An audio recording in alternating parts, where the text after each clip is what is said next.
ዛሬ ደግሞ ይዤላችሁ የመጣሁት አባቴ ምን እንዳለኝ ልነግራችሁ ነው የመጣሁት ማለት ነው። እድሜና ጤና ለእናቶቻችንና ለአባቶቻችን አላህ ረጅም እድሜና ጤና ይስጥልን። ሀባይብ እና አባቴ ምን እንዳለኝ እስቲ ልነግራችሁ ነው የመጣሁት ማለት ነው። የእናንተ ምንም ሀሳብ አስተያየት ኮሜንት ላይ አስቀምጡ። ቪዲዮን እስከ መጨረሻ ተከታተሉ።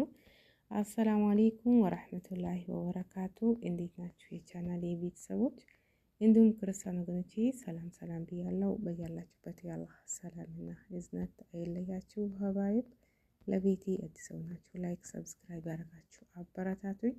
ያው ደጋግሜ ላይክ ሰብስክራይብ አድርጉ እላለሁ፣ ግን አልሐምዱሊላህ አላህ ኩል ያህል አንድ ቀን ታረጉ ይሆናል እና ላይክ ያላረጋችሁ ላይክ ሳታረጉ ቪዲዮ ደግሞ እንትን ትላላችሁ። አሁን መታችሁ ኮሜንት ጽፋችሁ ስትሄዱ ላይክ አትርሱ ማለት ነው። ላይኩ የሚጠቅመው ለምንድን ነው? ያው ምናልባት ሼር ሊያደርገው ይችላል ማለት ነው። ቪዲዮ አይተን ኮሜንት ጽፈን ስንሄድ ብዙዎች ያው ምክንያቱም ይሄን ያልኩበት ኮሜንት እና ላይክ እኩል አይደለም ማለት ነው። ቪው እና ኮሜንት እኩል አይደለም ማለት ነው። ካያችሁ አልቀረ ላይክ አርጋችሁ ኮሜንት አርጋችሁ ይለፉ ማለት ነው። እርስ በርሳችን እንበረታታ። ላይክ እና እንትን ኮሜንት ግማሽ በግማሽ ማለት ይቻላል ማለት ነው። እና ላይክ አትርሱ ለማስታወስ ያክል ነው ውዶቼ። ተጨቃጨቅ ሸት በሉኝ እንግዲህ ምንም ማድረግ አልችልም። ዩቲዩብ አልሸረታ ያው ምንም ማድረግ አልችልም እና ለዛ ነው። ኢንሻአላህ አንድ ቀን ይሸርት ይሆናል። እና ወደ ቪዲዮ ስገባ አንዛዛውት ማለት ነው። ዛሬ አባቴ ምን እንዳለኝ እስቲ ልንገራችሁ ብዬ ነው የመጣሁት ማለት ነው። እስቲ ገምቱ። አንድ ደቂቃ እንኳን አልሰጣችሁም። 30 ሰከንድ። ምን ብሎኝ ይሁን አባቴ ምን ብሎኝ ይሁን እስቲ ገምቱ። እና እድሜና ጤና ረጅም እድሜ ጤና ለእናት ለአባቶቻችን አላህ ይስጥልን ማለት ነው። ብዙ ጊዜ ያው የእነሱን ምክር ብንሰማ የእነሱን እንትን ብንል የት በደረስን ማለት ነው። እና እስቲ ከትላልቅ ሰዎች ከእናት ከአባት እህት ወንድም የሚሆን ትላልቅ ሰዎችን ምክር ብንሰማ ለራሳችን ለህይወታችን በጣም ጠቃሚ ነው ማለት ነው። ሀባይ አላህ ደግሞ በሰምተን እንጠቀም ያርገን። እና አባቴ ምን አለኝ መሰላችሁ? ልጄ አለኝ ልጄ ዱንያ ውሃ ናት አለኝ። ዱንያ ውሃ ናት። ውሃ ሲወስድ ያሳሳቀ ነው የሚወስደው። ልጨብጠው ቢባልም አይጨበጥም፣ ግን ለመጨበጥ እንትን ይባላል ይወራጫል። ለመጨበጥ ይሞክራል፣ ግን አይጨበጥም። ያሳሳቀ ይወስዳል አለኝ። ዱንያ ልክ እንደዛ ናት። ዛሬ ይሄን ነገ ይሄን ይባላል። ዱንያ አትሞላም፣ ግን ያሳሳቀች እድሜና ጊዜ ትጨርሳለች። በሰው ሀገር ወተሽ መቅረት የለብሽም ተመለሺ ብሎ ያው ይሄን እንትን ምክር መከረኝ ማለት ነው። እስቲ እናንተ ምን ትላላችሁ? ሀቂቃ በጣም ነው የተሰማኝ ማለት ነው። እውነት ነው። ነገ ይሄን ከነገ ወዳ ይሄን በቃ ይሄን አመትማ እቺን ጨርሼ በሚቀጥለው አመት እንገባለን እንላለን። ያ አመት ሲመጣ ሌላ ቀዳዳ ይኖራል። ያን ስንሸፍነው አሁንም ድጋሚ ሌላ አለ። በቃ አንዱ ስንለው አንዱ እንትን ይላል ማለት ነው። እና እስቲ በዚህ ነገር ምን አላችሁ? ትክክል ነው ወይስ ትክክል አይደለም? እኔ ግን በራሴ ቆም ብዬ ሳስበው ትክክል ነው። ዱንያ አትሞላም እና ዱንያ እንደ ውሃ ናት። ውሃ ያሳሳቀ እንደሚወስድ ዱንያም ያሳሳቀች ነው እድሜና ጊዜ የሚጨርሰው አለኝ ማለት ነው። ግን ሀቂቃ ትክክል ነው። ቤት የሰራውኝ ያለ የሆነ ጊዜ እንትን አያልቅም ማለት ነው ቤቱ። አሁን ይሄ ቀረበት ምናምን ይባላል። እንዴ አባይ ይሄ ቤት መቼ ነው የሚያልቀው? አያልቅም ወይ ስለው ልጄ የቤት ስራው እኮ ቤቱ የፈረሰ ቀን ነው የሚያልቀው አለኝ። ቤቱ ሲፈርስ ነው የሱ ስራው የሚያልቀው። ቤቱ እስካለ መቼ የሚሰራበት ነገር ይሄን ልስራ ከተባለ ካልተተወ አያልቅም። የቤት ስራ የሚያልቀው ቤቱ ሲፈርስ ነው ብሎኛል። እሱ ራሱ ብዙ ጊዜ ያ አባባል ያስታውሰዋለሁኝ ማለት ነው። አሁን ደግሞ ይሄን ሲለኝ በቃ ከዛኛው ተጨምሮ በጣም እንትን አለኝ ማለት ነው። እስቲ እናንተስ ምን ተሰማችሁ? በጣም ነው የተሰማኝ። እኔ ሳስበው እውነት ነው፣ እውነቱን ነው ያለው። በቃ ይሄን አክል ገዝቼ ይሄን አክል ቆይቼማ በቃ እቺ ነገር አድርጌ ይገባለሁ። ግን እኛ ምናየው ምንድነው? ምናገኛትን ነው።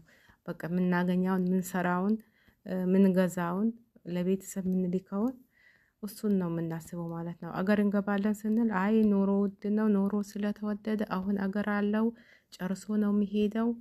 በቃ ሌላው ሰው የሆነ ሲጠይቁት እንትን በቃ መልሳችሁ እንድትፈሩ ነው የሚያደርጋቸው። ግን እኔ አንዳንዴ ማስበው ቆይ ኑሮ ለኛ ነው እንዴ ውድ የሚሆነው? እነሱ የኖሩ ነው።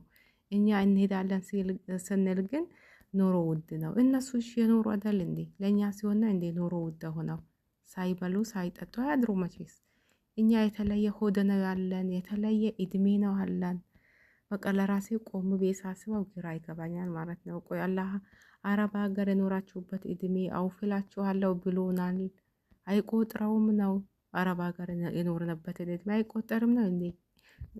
የሆነ ነገር እቃ ስንገዛ፣ ልብስ ስንገዛ፣ የሆነ ነገር ስናረግ ለበኋላ አገር ስንሄድ ለበኋላ በቃ እንደዚህ አሁን ልልበስ፣ አሁን ልደሰት፣ አሁን ልዘንጥ በቃ እንደዛ እኮ አንልም። በቃ ለበኋላ ለነገ ያለን ያው ነጊያችን ባላህ እጅ ነው። በእርግጥ ለወደፊት አናስብ ማለት አይደለም። እንግዲህ ሰው ኖረም ሞተም ለወደፊቱ ያስባል። የሰው ልጅ እስከሆነ ድረስ ማሰብ ቢኖርም ግን ዛሬን የኖርን ለነገም ማሰብ ማለት ነው። እኛ እኮ አሁን ስደተኞች ብዙዎቻችን ዛሬን ሳንኖር ነው ለነገ የምናስበው። ያኔ መኖር ማለት በህይወት አለን ግን በቃ የሆነ ራሳችን ነፍሲያችን የምትፈልገው ነገር ራሳችን የምንፈልገው ነገር ተደስተን የሆነ ዝንጥ ብለን እንደዛ አይደለም።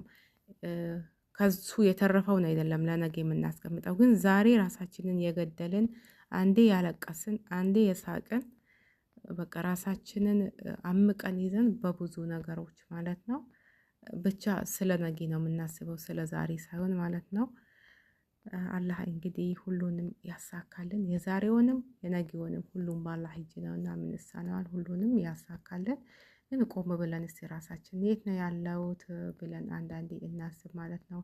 አረብ ሀገር የኖርነው እድሜ እንደማይታሰብ ነገር አድርገን እናስባለን። ይሁን ከራሴም ጭምር እኮ ነው ይሄን ነው ማለት ነው። አውፉ ብሎናል ይሆን? ወይኔ ያ ረቢ ሱብሃንአላህ፣ አላህ ቀልብ ስጠን ማለት ነው። ብዙዎቻችን ጊዜያችን እድሜያችን አረብ ሀገር እንግዲህ ያው መስዋዕት አድርገናል። ያለፈው አልፏል፣ በቀረው እንጠቀምበት ማለት ነው። ባለፈ ክረምት ቤት አይሰራም። ያው ላለፈው ሳይሆን ለሚመጣው መጠንቀቅ ነው። ያለፈው ጥሩም ይሁን ደግም ይሁን የሆነውን ሆኖ አልፏል ማለት ነው። አላህ ደግሞ ነጊያችን ከዛሬ የተሻለ ያርግልን። ዱዓ ማድረግ ነው ኢንሻአላህ። ሁሉም ደግሞ ያልፋል። ሁሉም በአላህ እጅ ነው። እኛ ስላልነው ብቻ ሳይሆን እሱም ስለፈቀደው ነው። ግን ያው እኛ ግን ሰበቡን ማድረስ አለብን ማለት ነው። አንቺስ ምናምን ግን እንዳትሉኝ። ያው እኛ ያልኩኝ ነው ማወራው ማለት ነው። ከራሴም ጭምር ነው ራሴንም ያወቀስኩኝ ማለት ነው። አልሐምዱሊላህ አላ ኩሊ ሀል እንግዲህ የሆነ ሆኖ አልፏል።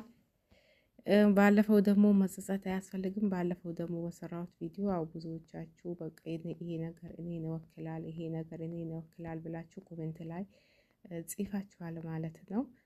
በዛ ቪዲዮ ደግሞ አንድ ኮሜንት ፒን አረጋለሁ ብዬ ነበር፣ አላረኩትም ማለት ነው።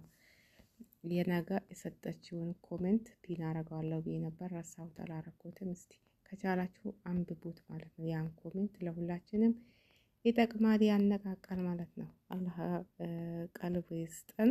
ያለፈው አልፏል። ባለፈው መጸጸት፣ ባለፈው ይሄን ለምን አላረኩም እንዴ ያላረኩ ጸጸት ራሱ የባሰ አንድ በሽታ ነው ማለት ነው። በቃ ያለፈው አልሐምዱሊላህ አላ ኩሊ ሀል አልፏል። ለኔ ስላልሆነ ነው። ሁሉም የሆነው ይሁን ማለት ነው። በቃ ለወደፊቱ ደግሞ መጠንቀቅ ከያዝን ስራ ካለን ከጠነከርን አሁንም በትንሽ ጊዜ እኮ መለወጥ ይቻላል ማለት ነው። ያው ኑሮ ውድ ቢሆንም ምንዛሬውም የሚከፋ አይደለም። ስለዛ ጠንከር ካለን ያለፈው አልፏል ብለን ይሄ አሁን ብዙ ነገርኛ ምንድነው አንቆርጥም፣ ቆራጥ አንሆንም ማለት ነው። በቃ የሆነ ነገር እንደዚህ እንልና መልሰን ደግሞ እንተዋለን።